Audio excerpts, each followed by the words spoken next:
So yesterday was a long, grueling day of poker. Lots of casualties, including lots of big-name players, including the likes of Hendon mobster Ross Boatman. I managed to win a couple of pots, and I just got myself up to average chips and flopped a set, wouldn't you know. I raised with sixes on the button, got one core in the small blind, came ace-6 something, and I'm thinking, how am I going to get paid? How am I going to get paid? And I thought he had an ace in his hand, ace-6 something, and he checked, and I bet 2800, and he just moved all in, and I thought he had the nut flush draw. I had a pair of 10s in 8 hours play. I don't think you can really do much of that. And I moved all in with King Jack and got called by a pair of jacks, so I wasn't even in a good position there. So it's just the way it is. When you get into this sort of company, there is a big difference between solid amateurs and the world's best. And I needed more help today than the cards gave me. So it's the start of day 2, a full day of poker ahead of us. 58 players remain from the 213 starters. Let's catch up with some of them.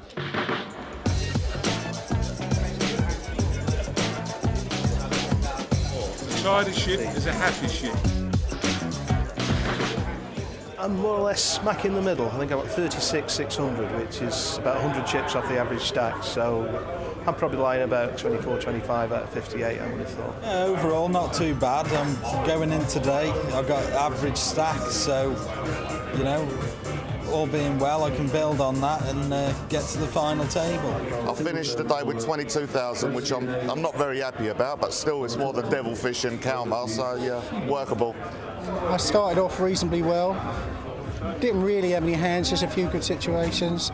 I managed to finish the day just under 60,000, so I'm pleased with that, considering, you know, I had a really tough table, lots of young internet guys, really having to like put your heart in your hands and play with your balls, basically.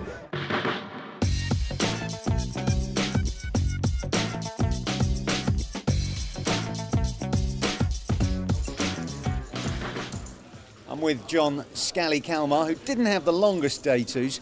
John, it was have a shove or go home. Yeah, I did most of the damage to myself yesterday, really. So if I'd have looked after my chips a little better, he probably couldn't have called that. So it's one of them, unfortunately. I was probably quite a big favourite. Well, not a massive favourite, but I was certainly a decent favourite, and just not to be, unfortunately. So yesterday, quite late in the day, we had to say goodbye to Ross Boatman. Now the last of the Hendon mobsters, Joe Beavers, is out. Joe, commiserations. What was the end of the tournament like for you? Any particular big hands? Yeah, I mean, the way the tournament is structured is a credit to Dusk Till Dawn. It's a really great structure. I played for 4 hours yesterday, where the whole time I was between 6,000 and 7,000, and I never felt under pressure. You know, and to be able to play a short stack like that in a tournament, you can only do that with a good structure. And you know, I just kind of picked my spots and stayed alive. And then towards the end of the day, I found a couple of nice situations. I started the second day this morning with 27,000, which was a little bit under average, but it's very manageable. And there were people moving in on my table with like 25,000, 30,000. They're just moving all in for the blinds, which, you know, perhaps they're not used to playing such a great structured tournament.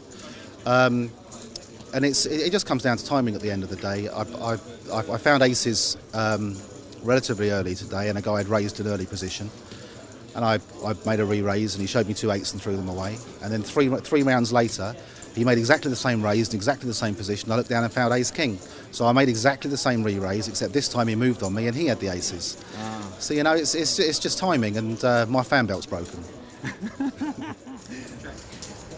Got a good start. Yesterday I was playing very aggressive. The table was good for me to play that way, you know. But today I'm feeling a different sort of vibe on the feature table. It's a lot tighter game today, but it's working for me. My stack's building slowly. I was on 116, I think, at the start.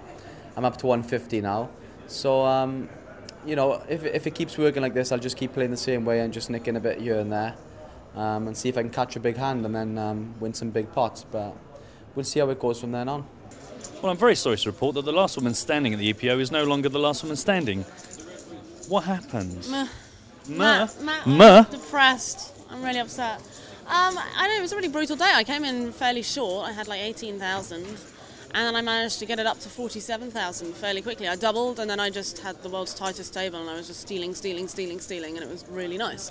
And then I proceeded to get just sort of cool it, basically. I would continue like trying to steal, but this time I'd have like decent hands, and then they'd re-raise me, and okay, this is awkward, and I'd either lay it down or see a flop, and that would not go well. And then, it was really weird. Like, I said, every single hand, somebody had kings.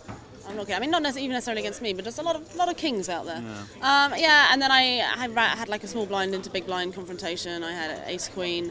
Never actually got to see what he had, but I'm fairly sure he had like tens or jacks, something like that. Lost a load of my stack doing that, so then I was fairly short again.